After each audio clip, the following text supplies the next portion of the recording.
Tanghali na naman at lutuan na naman po ng ating panghalian. Ayan. Ano po ba ang inyong mga ulam ngayon? Napakainit pong magluto. Andito ko sa kusina, no? Obvious at apron na naman ang aking uniform. So, samahan niyo po ako sa aking pagluluto ngayon. Napakasimple lang po ng ating uulamin ngayon, no? Pamahal na po ng pamahal ang ating mga dilata. Kaya habang makakabili pa po tayo, kumain na po tayo. Kumain ng mga dilata. Baka po pagdating ng araw, hindi na po natin matikman ang mga dilatang yan. Ayan. So, ayan, samahan niyo po ako at tatapusin po ninyo ang video na to hanggang dulo at manghuli po kayo ng maraming isda. Maraming salamat po. Mainit na po ang kawali. Lagyan na po natin ng bawang.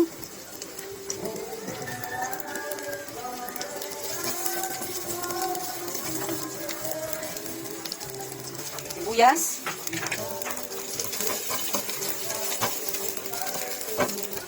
Lagyan natin natin kamatis. Alambutin muna natin bago natin durugin ang ating kamatis.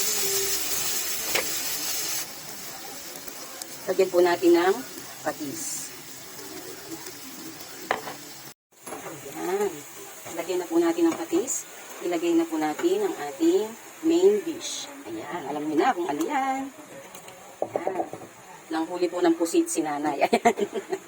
Ayan. Yan po ang uulamin natin ngayon. Tanghali. Ayan. Napakabango.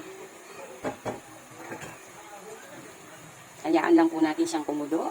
At mamaya po, lagyan na natin ang ating gulay. Lagyan po natin ng tubig para dumami po yung sabaw. Ito po ay 3/4 po na lata ng lalagyan po ng pusit. Para makuha po natin yung natitira po. Ayan. Tingnan natin kumulo.